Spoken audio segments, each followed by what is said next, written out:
അപ്പോൾ ബലവാനാണ് ലോകക്രമം നിയന്ത്രിക്കുന്നത്. ഇന്നത്തെ നിലയിൽ യൂണിപോളാർ വേൾഡ് എന്നൊന്നും പറയാൻ സാധിക്കില്ല എങ്കിൽ പോലും അമേരിക്കയ്ക്കാണ് നിർണായകമായ ഫയർ പവർ.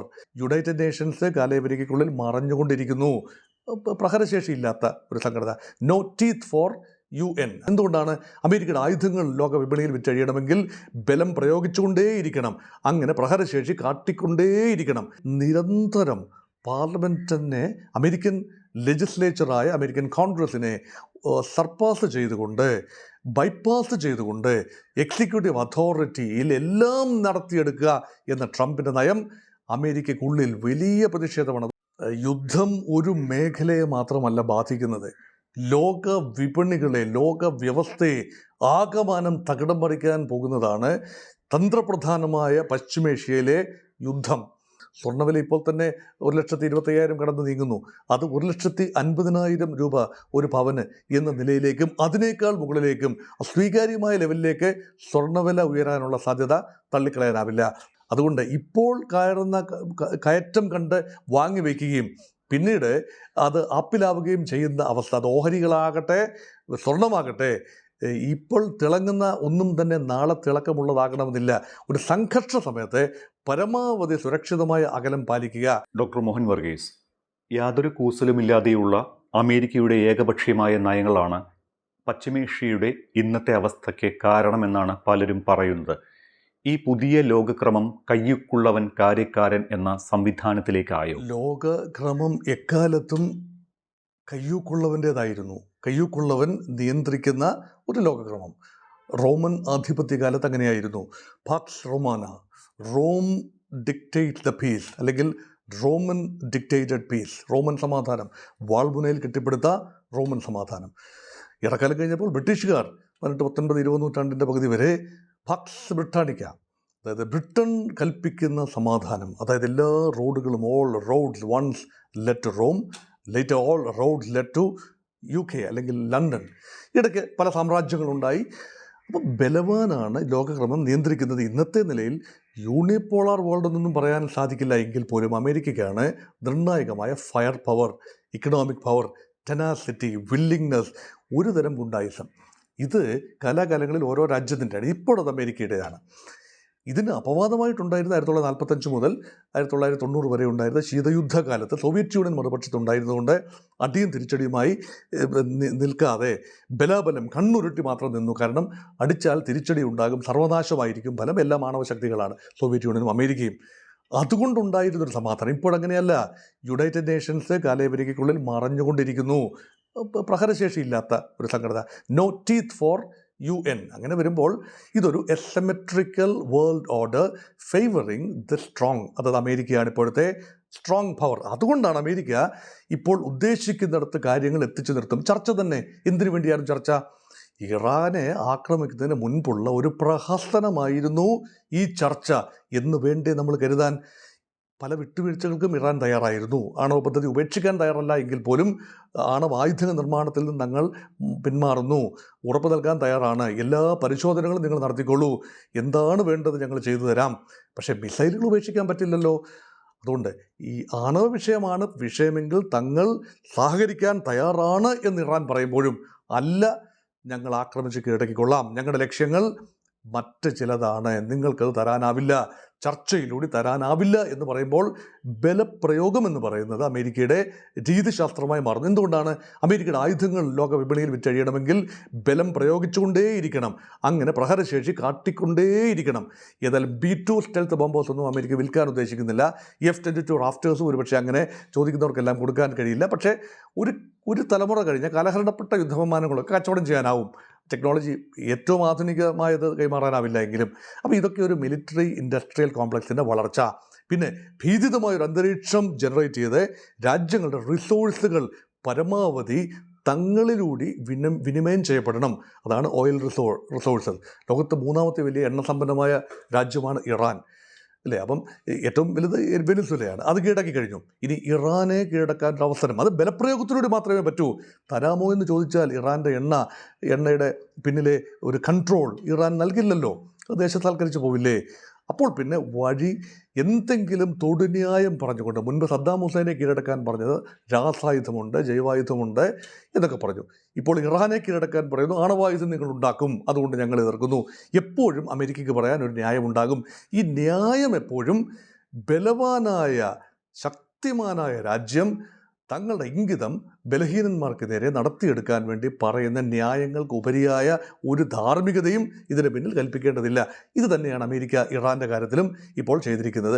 അതിന് ഇസ്രായേലിനെയും കൂട്ടുപിടിച്ചു. അല്ല എങ്കിൽ ഇസ്രായേലിൻ്റെ പ്രത്യേക താല്പര്യം, സുരക്ഷാ താല്പര്യം മുൻനിർത്തി വെളിയേട്ടൻ ഇസ്രായേലിന് വേണ്ടി ഉറഞ്ഞു തുള്ളി എന്ന് വേണം കരുതാൻ. ഇവിടെ ഇറാനെ ആക്രമിച്ചത് ഡൊണാൾഡ് ട്രംപിൻ്റെ ഏകപക്ഷീയമായ തീരുമാനമാണ് എന്നും US കോൺഗ്രസിൻ്റെ അനുമതി തേടിയിട്ടില്ല എന്നും ഒരു വിമർശനം വരുന്നുണ്ട്. യഥാർത്ഥത്തിൽ അങ്ങനെ ഒരു അനുമതി കോൺഗ്രസ് നൽകേണ്ടതുണ്ടോ, അതോ സൈനിക നടപടി പ്രസിഡന്റിന് ഏകപക്ഷീയമായി തീരുമാനിക്കാൻ സാധിക്കുന്നതാണോ? ഈ പെട്ടെന്നുള്ള സൈനിക നടപടി വേണ്ടി വന്നാൽ there is an executive provision, there is a prerogative. എക്സിക്യൂട്ടീവായ അമേരിക്കയുടെ ചീഫ് എക്സിക്യൂട്ടീവായ പ്രസിഡന്റ് ഓഫ് അമേരിക്കയ്ക്ക് തീരുമാനിക്കാം. പക്ഷേ യുദ്ധപ്രഖ്യാപനമൊക്കെ റാറ്റിഫിക്കേഷൻ വേണം. സെനറ്റിൻ്റെയും ഹൗസ് ഓഫ് റെപ്രസെൻറ്റേറ്റീവിനും, അത് അമേരിക്കൻ പാർലമെൻറ്റായ കോൺഗ്രസിൻ്റെ അംഗീകാരം വേണം.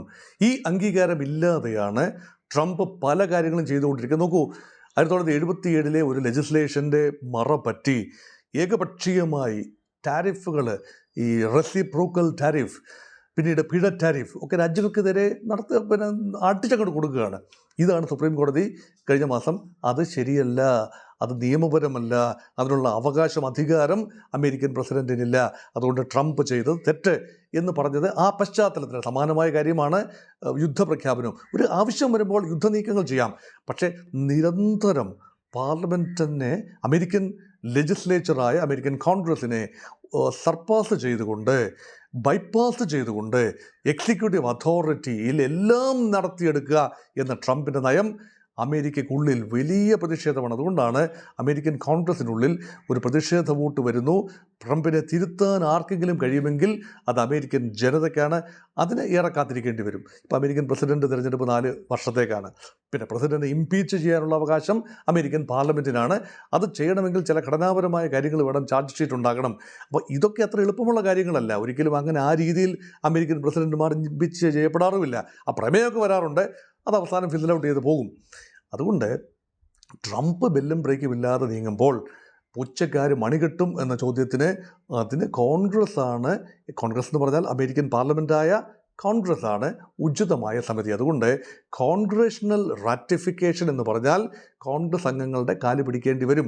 പ്രത്യേകിച്ച് ഒരു തെരഞ്ഞെടുപ്പും കൂടെ നടന്ന് 2026 നവംബറിൽ നടക്കാൻ പോകുന്ന മിഡ് ടേം ഇലക്ഷൻ കൂടി കടന്നു കഴിയുമ്പോൾ ഒരുപക്ഷെ ട്രംപിൻ്റെ റിപ്പബ്ലിക്കൻ പാർട്ടിക്ക് 2 സഭകളിലും ഭൂരിപക്ഷം നഷ്ടപ്പെട്ടേക്കാം. അങ്ങനെ നഷ്ടപ്പെട്ട് കഴിഞ്ഞാൽ അമേരിക്കൻ പ്രസിഡന്റ് എടുക്കുന്ന തീരുമാനങ്ങൾ പലതും നടത്തിയെടുക്കണം, റാറ്റിഫൈ ചെയ്യണം, ആത്യന്തികമായി നിലനിൽക്കണമെങ്കിൽ പാർലമെൻറ്റിൻ്റെ അംഗീകാരം വേണ്ടി വരും. അത് ലഭിച്ചില്ലെങ്കിൽ ഈ യുദ്ധ അറ്റംപ്റ്റുമായിട്ടൊക്കെ മുന്നോട്ട് പോകാൻ ബുദ്ധിമുട്ടാണ്. യുദ്ധത്തിന് പണം ചെലവുണ്ടല്ലോ. ഈ പണം ആരാണ് അനുവദിക്കേണ്ടത്? Control of the national purse is with the legislature. ജനങ്ങൾ തിരഞ്ഞെടുക്കുന്ന പാർലമെൻറ്റിനാണ് ഖജനാവിനെ സംരക്ഷിക്കാനുള്ള, ഖജനാവിൻ്റെ മേലുള്ള നിയന്ത്രണം. അതുകൊണ്ട് യുദ്ധം പ്രഖ്യാപിക്കാം, ആരതിനുള്ള ചെലവ് വഹിക്കും? അത് പാർലമെൻറ്റിന് ഏറെ ചിന്തിക്കാനുണ്ടാവും. അതുകൊണ്ടാണ് ട്രംപിനൊരു ആവേശത്തിന് ഇതൊക്കെ ചെയ്യാം, ചാടിക്കയറി ചെയ്യാം, തൽക്കാലം ചെയ്യാം. പക്ഷേ ഇതിനെല്ലാം കണക്ക് ബോധിപ്പിക്കേണ്ടി വരും. ചോദ്യങ്ങൾ ഉയരും. ലോകസമൂഹത്തിൽ നിന്നൊന്നുമല്ല, ഐക്യരാഷ്ട്ര സംഘടനയിലൊക്കെ ചോദ്യങ്ങൾക്ക് അമേരിക്ക മറുപടി പറയുന്നത് വേറെ രീതി, അധികാരത്തിൽ തരത്തിലാണ്. പക്ഷേ അമേരിക്കയ്ക്കുള്ളിൽ നിന്ന് ഉയരുന്ന ഘടനാപരമായ ചോദ്യങ്ങൾക്ക് അമേരിക്കൻ പ്രസിഡന്റ് അക്കൗണ്ടബിളാണ്, മറുപടി പറയേണ്ടി വരും. അത് മാത്രമല്ല അമേരിക്കൻ കോടതി സംവിധാനമുണ്ട്, ചെക്സ് ആൻഡ് ബാലൻസ്. അതാണ് അമേരിക്കയുടെ രീതിശാസ്ത്രം. ഏതെങ്കിലും ഒരു ഭാഗം ട്രംപ് അല്ലാതെ പ്രസിഡന്റ് അതീവ ശക്തമായി മാറുകയാണെങ്കിൽ അമേരിക്കൻ പാർലമെൻറ്റിനോ അമേരിക്കൻ കോടതിക്കോ അത് ഇടപെട്ട് ഒരു ബാലൻസ് കൊണ്ടുവരാൻ കഴിയും അമേരിക്കൻ ഫെഡറൽ സംവിധാനത്തിൽ. അതാണ് അമേരിക്കൻ രീതിയുടെ ഒരു ഒരു ഒരു ഒരു ചാരുത എന്ന് പറയുന്നത്. മറ്റൊരു കാര്യമുള്ളത്, ഈ വാർ പവേഴ്സ് റെസൊല്യൂഷൻ ബില്ലുകൾ വീണ്ടും പരിഗണിക്കണമെന്ന് US കോൺഗ്രസിനോട് ഡെമോക്രാറ്റുകൾ ആവശ്യപ്പെടുന്നുണ്ട്. എന്താണ് ഈ വാർ പവേഴ്സ് റെസൊല്യൂഷൻ? അത് വരുന്നത് കൊണ്ടുള്ള ഗുണദോഷങ്ങൾ എന്താണ്? ഇങ്ങനെ ബില്ലുകൾ പുനഃപരിശോധിക്കാനുള്ള പാർലമെൻറ്റിൻ്റെ അവകാശമാണ്. അപ്പം എക്സിക്യൂട്ടീവ് എക്സസസ്, നേരത്തെ സൂചിപ്പിച്ച എക്സിക്യൂട്ടീവ് എക്സസസ് ഒഴിവാക്കണമെങ്കിൽ ഒരു ലെജിസ്ലേറ്റീവ് കൺട്രോൾ ഉണ്ടാവണം. അങ്ങനെ പ്രസിഡന്റിനെ കയറൂരി വിടാൻ പാടില്ല. ആ രീതിയിലുള്ള ഒരു ലെജിസ്ലേഷനാണ് ഈ സൂചിപ്പിക്കുന്നത്. അതുകൊണ്ട് ഈ യുദ്ധം ഇപ്പോൾ നമ്മൾ ഇറാനിൽ നടക്കുന്ന അമേരിക്കയുടെ കടന്നുകയറ്റത്തെക്കുറിച്ചാണല്ലോ സംസാരം. ഇതിന് കോൺഗ്രസിൻ്റെ അനുമതി ചോദിച്ചിട്ടില്ല. ഒരു യുദ്ധവുമായി ബന്ധപ്പെട്ട നയപരമായ ഒരു കാര്യവും അമേരിക്കൻ കോൺഗ്രസുമായി ഷെയർ ചെയ്തിട്ടില്ല. അത് ഷെയർ ചെയ്യുക എന്ന് പറയുന്ന ഒരു കർട്ടസിയുടെ ഭാഗമാണ്. ഇതിൻ്റെയൊക്കെ പേര് സെനറ്റോറിയൽ കർട്ടസി എന്നൊക്കെ പറയുന്നൊരു കാര്യമുണ്ട്. അമേരിക്കൻ പ്രസിഡന്റ് ചെയ്ത കാര്യത്തിന് അനുവാദം നൽകാനും സെനറ്റർമാരെ വിളിച്ച്, അത് പാർട്ടി ഭേദമന്യേ അമേരിക്കൻ സെനറ്റർമാരെ വിളിച്ച് ഒരുപക്ഷെ സംസാരിക്കാനും ഒക്കെയുള്ള അവകാശമുണ്ട്. പക്ഷേ ചില നിയമങ്ങൾ പാസ്സാകണമെങ്കിൽ, ചില എക്സിക്യൂട്ടീവ് തീരുമാനങ്ങൾ ആത്യന്തികമായി നടപ്പിലാക്കണമെങ്കിൽ തീർച്ചയായും സെനറ്റിൻ്റെയും ഹൗസ് ഓഫ് റെപ്രസെൻറ്റേറ്റീവ്സിൻ്റെയും പിന്തുണ വേണ്ടി വരും. അതുകൊണ്ട് ഇതെല്ലാം ഉറപ്പുവരുത്തുന്ന ഒരു സംവിധാനമാണ് അമേരിക്കയ്ക്ക് ആവശ്യം. അതാണ് ഇപ്പോൾ ഇല്ലാതെ പോകുന്നതും. പശ്ചിമേഷ്യ വലിയ യുദ്ധമുഖത്തിൽ എത്തിയതോടെ ക്രൂഡ് ഓയിൽ വില ഇപ്പോൾ തന്നെ ഉയർന്നിട്ടുണ്ട്. ഓഹരി വിപണികളിലും തകർച്ചയാണ്. യുദ്ധം 2 ആഴ്ചയെങ്കിലും നീളുമെന്ന സൂചന അമേരിക്ക നൽകിയിട്ടുമുണ്ട്. അങ്ങനെ നീണ്ടുപോയാൽ ഇനി എത്രത്തോളം രൂക്ഷമായാണ് അത് എണ്ണ വിപണിയെയും ഓഹരി വിപണിയെയും ബാധിക്കാൻ പോകുന്നത്? യുദ്ധം ഒരു മേഖലയെ മാത്രമല്ല ബാധിക്കുന്നത്, ലോക വിപണികളെ, ലോക വ്യവസ്ഥയെ ആകമാനം തകിടം മറിക്കാൻ പോകുന്നതാണ് തന്ത്രപ്രധാനമായ പശ്ചിമേഷ്യയിലെ യുദ്ധം. ആദ്യം പറയേണ്ടത് എണ്ണയെക്കുറിച്ച് തന്നെയാണ്. എണ്ണ വ്യാപാരം, ലോകത്തിൻ്റെ എണ്ണ ഉത്പാദനത്തിൻ്റെ ഏതാണ്ട് പകുതിയോളം വിവിധങ്ങളായ ഗൾഫ് രാജ്യങ്ങളിലാണ്. അതാണ് GCC ബെൽറ്റ്, പേർഷ്യൻ ഗൾഫ് മേഖല, അതുപോലെ ചെങ്കടൽ മേഖല. ഇവിടെയെല്ലാമുള്ള വ്യാപാരം പൂർണ്ണമായി തടഞ്ഞാൽ എണ്ണവില നിലവിൽ $60 $70 ഇടയ്ക്കുണ്ടായിരുന്ന എണ്ണവില ഒറ്റ രാത്രി കൊണ്ട്, അതായത് 2 ദിവസത്തെ ആക്രമണം കൊണ്ട് തന്നെ ഏതാണ്ട് 20% വർദ്ധിച്ചിരിക്കുന്നു. $80 അടുത്തെത്തിയിരിക്കുന്നു. അത് അധികം താമസിക്കേണ്ട, കൂടുതൽ എസ്കലേഷൻ വന്നാൽ ഹോർമുസ് കടലിടുക്ക് പൂർണ്ണമായി അടയ്ക്കുകയാണെങ്കിൽ $100 പെർ ബാരൽ, അത് തീപിടിക്കുന്ന വിലയാണ്. അതിനേക്കാൾ കൂടി കഴിഞ്ഞാൽ സമ്പദ് വ്യവസ്ഥകൾ അട്ടിമറിക്കപ്പെടും. കാരണം ഉപ്പ് തൊട്ട് കർപ്പൂരം വരെ സാധനങ്ങൾക്ക് വിലക്കയറ്റമുണ്ടാകും. ഇതുകൊണ്ടുണ്ടാകുന്ന spiralling effect and cascading effect വളരെ ഭീതിതമാണ്. ഓയിൽ മാത്രമല്ല ഷോക്ക് എന്ന് പറയുന്നത്. എണ്ണ ലഭ്യമല്ലാതെ വരുമ്പോൾ ഫ്യൂച്ചേഴ്സ് ആൻഡ് ഓപ്ഷൻസ് മാർക്കറ്റ് എല്ലാം തന്നെ അഫക്റ്റഡ് ആകും. ഓഹരി വിപണി കൂപ്പുകുത്തും. ഒരു വ്യവസായ അന്തരീക്ഷം ഇല്ലാതാകും. ഉൽപ്പാദനക്ഷമതയെ ബാധിക്കും. അങ്ങനെയെങ്കിൽ സുരക്ഷിത നിക്ഷേപം എന്ന നിലയിൽ തീർച്ചയായും ജനം സ്വർണത്തിലേക്ക് തിരിയും. സ്വർണം വൻതോതിൽ വാങ്ങിവെക്കും. സ്വർണ്ണവില ഇപ്പോൾ തന്നെ 1,25,000 കടന്ന് നീങ്ങുന്നു.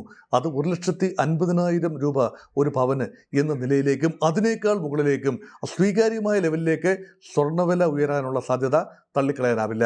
ഓഹരി വിപണി വലിയ ഒരു സമ്മർദ്ദത്തിലാണ്. കാരണം പശ്ചിമേഷ്യയിൽ നിന്നല്ല, എവിടെയെങ്കിലും യുദ്ധകാർമേഘങ്ങൾ ഉണ്ടെങ്കിൽ ഓഹരി വിപണി റീലിംഗ് അണ്ടർ പ്രഷർ എന്ന രീതിയിൽ താഴേക്ക് പോകും. ഒരു ലെവലിൽ കൂടുതൽ താഴേക്ക് പോയാൽ പിന്നെ ഉണ്ടാകുക ബെയർ മാർക്കറ്റാണ്. അങ്ങനെയെങ്കിൽ പിന്നെ പ്രാഥമിക വിപണിയിൽ നിന്നും ഈ വിഭവ സമാഹരണം, പണസമാഹരണം, പബ്ലിക് ഇഷ്യൂവിലൂടെയൊക്കെ കമ്പനികൾക്ക് ഇല്ലാതെ വരും.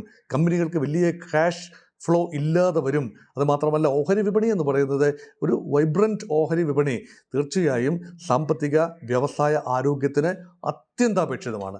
അതുകൊണ്ടാണ് പല രംഗത്തും വലിയ രീതിയിലുള്ള മാറ്റം മറിച്ചിലുകൾക്ക് കാരണമായേക്കാവുന്ന രീതിയിലാണ് യുദ്ധത്തിൻ്റെ ഒരു പോക്ക്. എത്രയും പെട്ടെന്ന് ഏതാനും ദിവസത്തെ യുദ്ധം, കാര്യമായ എണ്ണ ശേഖരമുള്ള രാജ്യങ്ങൾക്ക്, ഇന്ത്യക്ക് ഏതാണ്ട് 176 ദിവസത്തെ എണ്ണ ശേഖരമുണ്ട്. അത് കഴിഞ്ഞാൽ എന്ത്? ഇപ്പോൾ എണ്ണ ശേഖരമുണ്ട് എന്ന് പറഞ്ഞതുകൊണ്ട് അവസാന നിമിഷം വരെ വെയിറ്റ് ചെയ്യാനാവില്ല. യുദ്ധം മുഴുവൻ അവസാനിക്കും, പിന്നെ എണ്ണ സുലഭമായി കിട്ടിത്തുടങ്ങും എന്ന് പറഞ്ഞ് വെയിറ്റ് ചെയ്യാനാവില്ല. അതുകൊണ്ട് എണ്ണ വാങ്ങി ഒരു ബഫർ സ്റ്റോക്ക് എല്ലാ രാജ്യങ്ങൾക്കും കരുതൽ ശേഖരം ഉണ്ടാവണം. അതുകൊണ്ട് തീർച്ചയായും എണ്ണ വിലയെ ദോഷകരമായി ബാധിക്കും, സമ്പദ് വ്യവസ്ഥകളെ വളരെ ദോഷകരമായി ബാധിക്കും. അതുകൊണ്ട് നീണ്ടു നിൽക്കുന്നൊരു യുദ്ധം ലോക സമ്പദ് വ്യവസ്ഥയ്ക്ക് നല്ലതിനല്ല. സ്വർണ്ണ വിപണിയുടെ കാര്യമെടുക്കുകയാണെങ്കിൽ നിലവിൽ ഇപ്പോൾ തന്നെ ഉയർന്ന നിരക്കാണ്. സംഘർഷം നീണ്ടുപോകുന്നത് ഏത് രീതിയിലായിരിക്കും ഈ സ്വർണ്ണ വിപണിയെ ഇനി ബാധിക്കാൻ പോകുന്നത്? സ്വർണ്ണവില 1.5 ലക്ഷം കടക്കുമെന്നൊക്കെ ചില ഏജൻസികൾ സൂചിപ്പിക്കുന്നുണ്ടായിരുന്നു. അങ്ങനെ ഒരു സാധ്യതയുണ്ടോ? ലോകത്ത് സംഘർഷങ്ങൾ സംഭവിക്കുമ്പോൾ ബാങ്കിങ് സിസ്റ്റം, ഇൻഷുറൻസ് സിസ്റ്റം, അതുപോലെ സ്റ്റോക്ക് മാർക്കറ്റ്സ് എല്ലാം തന്നെ അഫക്റ്റഡ് ആകും. അപ്പോൾ സുരക്ഷിത നിക്ഷേപം എന്ന നിലയിൽ തങ്ങളുടെ സമ്പാദ്യം സ്വർണത്തിലേക്ക് മാറ്റിയെടുക്കാൻ ലോകമെമ്പാടുമുള്ള ആളുകൾ ശ്രദ്ധിക്കും. സ്വാഭാവികമായി സ്വർണത്തിനുള്ള ഡിമാൻഡ് കൂടും, സപ്ലൈ കുറയും. വിലകൾ വല്ലാതെ കുതിച്ചുയരും. ഇത് സസ്റ്റൈനബിൾ ഒരു വിലയാകണമെന്നില്ല. അപ്പോൾ വൻതോതിൽ വിലവർധന, ഇപ്പോൾ ഏതാനും വർഷങ്ങളായി ഉണ്ടായ വിലവർധന തന്നെ വലിയ ഭീകരമായ രീതിയിലുള്ള വിലവർധനയാണ്. അത് 10 മടങ്ങ് വർദ്ധിക്കാനുള്ള സാഹചര്യമാണ് യുദ്ധം പ്രദാനം ചെയ്യുന്നത്. അതുകൊണ്ട് നാളുകളിൽ എന്താണ് സംഭവിക്കാൻ പോകുന്നതെന്ന് അറിയില്ല. പെട്ടെന്ന് ഒരു സമാധാന കരാറുണ്ടായി ശാശ്വതമായ സമാധാനത്തിലേക്ക് വന്നാൽ കയറിയ വിലകൾ അതുപോലെ ഇടിയും. അതുകൊണ്ട് ഇപ്പോൾ കയറുന്ന കയറ്റം കണ്ട് വാങ്ങി വയ്ക്കുകയും പിന്നീട് അത് ആപ്പിലാവുകയും ചെയ്യുന്ന അവസ്ഥ, അത് ഓഹരികളാകട്ടെ സ്വർണമാകട്ടെ, ഇപ്പോൾ തിളങ്ങുന്ന ഒന്നും തന്നെ നാളെ തിളക്കമുള്ളതാകണമെന്നില്ല. ഒരു സംഘർഷ സമയത്ത് പരമാവധി സുരക്ഷിതമായ അകലം പാലിക്കുക. പക്ഷേ ഏറ്റവും സുരക്ഷിതമെന്ന് ജനം കരുതുന്നത് സ്വർണ്ണമാണ് എന്നതുകൊണ്ടാണ്. അവിടെയും ഈ എക്സ്പോഷർ, ആളുകളുടെ എക്സ്പോഷർ ഒരു പ്രത്യേക ഇൻസ്ട്രുമെൻറ്റിൽ മാത്രമായി ഒതുങ്ങാതെ സ്വർണം, ഓഹരികൾ, കറൻസി, ബാങ്ക് നിക്ഷേപം, ബോണ്ടുകൾ എന്നിങ്ങനെ പല പല പല നിക്ഷേപ അവന്യൂസായി ആളുകൾ, അതാണ് പറയുന്നത് don't put all eggs in A single basket. ഇത് സ്പ്രെഡ് ചെയ്യുക, ഡൈവേഴ്സിഫൈ ചെയ്യുക.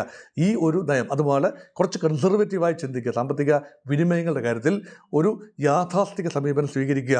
എങ്ങനെയൊക്കെയുള്ള മനോനിലയിലേക്ക് രാജ്യങ്ങൾ മാറുന്നു, ലോകം മാറുന്നു, വ്യക്തികൾ മാറുന്നു, കോർപ്പറേറ്റുകൾ മാറുന്നു.